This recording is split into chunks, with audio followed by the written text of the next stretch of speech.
In 1799, a young Corsican general seized power in France and transformed himself into an emperor. Over the next 16 years, Napoleon Bonaparte would drag all of Europe into a series of wars that reshaped the continent, redrew its borders, and left millions dead. This is the story of ambition, glory, and catastrophic defeat. The story of the Napoleonic Wars. The French Revolution had plunged France into chaos. Monarchies across Europe watched in horror as revolutionaries executed King Louis XVI and Queen Marie Antoinette. By 1799, France was exhausted by internal strife and external threats. The people craved stability. Napoleon provided it through a coup d'état, establishing himself as first consul and effectively dictator of France. But Napoleon wasn't content with ruling France alone. He envisioned a French-dominated Europe, a continental empire that would eclipse even Rome. In 1804, he crowned himself Emperor of the French, placing the crown on his own head to show he owed his power to no one but himself. Britain, Austria, Russia, and Prussia viewed Napoleon's ambitions with alarm. These great powers formed coalitions to contain French expansion, but Napoleon proved a military genius unlike any Europe had seen since Alexander the Great. His innovations in warfare, rapid movement, living off the land, concentrating overwhelming force at decisive points, made the French army virtually unstoppable. In 1805, Austria and Russia joined Britain in the Third Coalition against France. Napoleon responded by marching his Grande Army across Europe at breathtaking speed. On December 2, 1805, at Austerlitz in Moravia, Napoleon achieved his greatest victory. Facing a combined Austro-Russian army that outnumbered his forces, he feigned weakness on his right flank, luring the Allies into a trap. Then he smashed through their center, splitting their army in two. The Battle of Austerlitz, fought exactly 1 year after Napoleon's coronation, destroyed the Third Coalition and established French dominance over continental Europe, but Britain remained defiant across the English Channel. Napoleon couldn't invade without controlling the seas, and at Trafalgar in October 1805, Admiral Horatio Nelson destroyed the combined Franco-Spanish fleet. Nelson died in his moment of triumph, but his victory ensured British naval supremacy for a century. Napoleon would never threaten Britain's shores. Unable to invade Britain directly, Napoleon turned to economic warfare. The Continental System, established in 1806, forbade European nations from trading with Britain. Napoleon hoped to strangle British commerce and force surrender.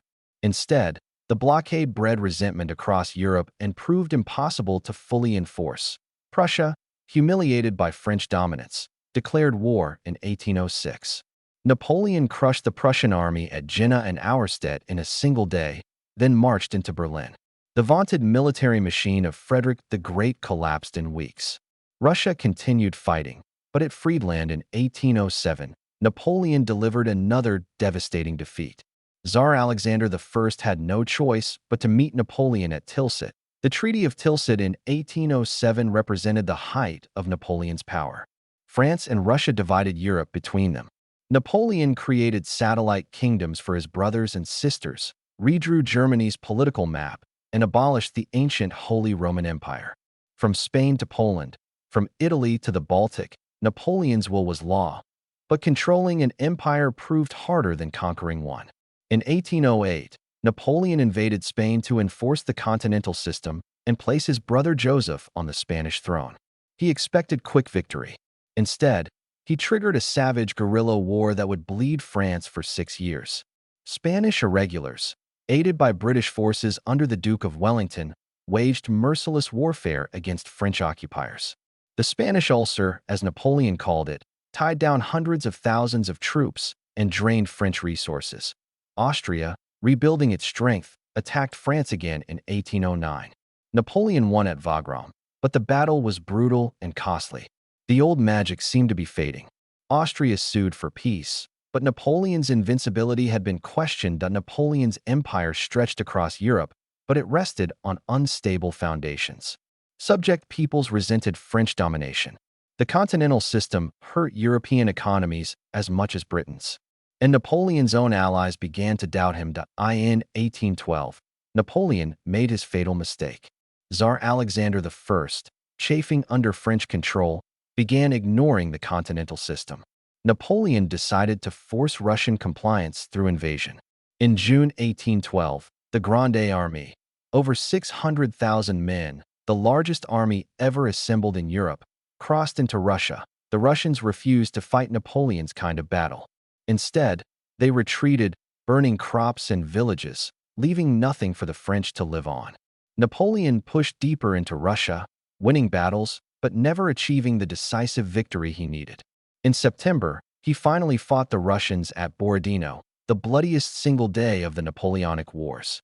Napoleon won, but at terrible cost. That on September 14th, Napoleon entered Moscow, expecting Russian surrender. Instead, he found the city burning. The Russians had set Moscow ablaze rather than let Napoleon have it. With winter approaching and no Russian surrender, Napoleon faced catastrophe. He had no choice but to retreat. The retreat from Russia became one of history's greatest military disasters. Winter arrived early and brutal. Starving, freezing soldiers struggled through snow and ice. Cossacks harried the French columns relentlessly. Discipline collapsed.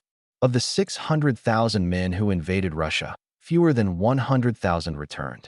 Napoleon had lost an army. Europe sensed weakness and pounced. Prussia, Austria, Sweden, and Russia formed a new coalition.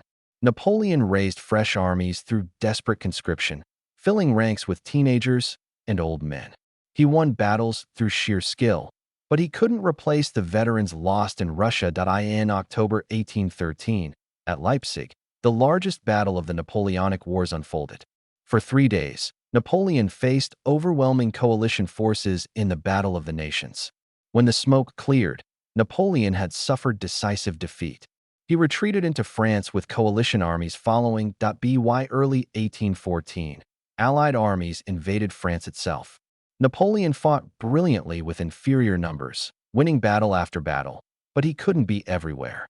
Paris fell on March 31, 1814. Napoleon's marshals refused to fight on. On April 6, Napoleon abdicated and accepted exile to Elba, a small island off Italy's coast. But Napoleon couldn't remain in retirement. On March 1, 1815, he escaped Elba and returned to France. King Louis XVIII, restored by the Allies, fled. Soldiers sent to capture Napoleon instead joined him. The 100 Days had begun. Europe mobilized again. On June 18, 1815, near the Belgian village of Waterloo, Napoleon faced the Duke of Wellington's British army and Prussian forces under Blücher. Napoleon attacked Wellington's positions, but the British line held. When Prussian reinforcements arrived late in the day, Napoleon's fate was sealed. The French army collapsed. Napoleon abdicated again 4 days later. This time, the British took no chances. Napoleon was exiled to St. Helena, a remote island in the South Atlantic. There he would spend his final years dictating memoirs that shaped his legend. He died in 1821, still dreaming of glory. The Napoleonic Wars killed between 3 and 6 million people across Europe. Entire cities were destroyed. Economies collapsed. But the wars also spread revolutionary ideals across Europe: nationalism, liberalism, and legal equality. The Napoleonic Code influenced legal systems worldwide. The wars redrew Europe's borders and destroyed the old feudal order. Napoleon himself remains one of history's most controversial figures. Was he a visionary who modernized Europe, or a tyrant whose ambition caused catastrophic destruction? Perhaps he was both, a genius and a monster, whose legend still captivates us 2 centuries later. From triumph at Austerlitz to disaster in Russia, from emperor to exile, Napoleon's story reminds us that even the mightiest empires can fall, and that ambition unchecked can consume everything, even its possessor.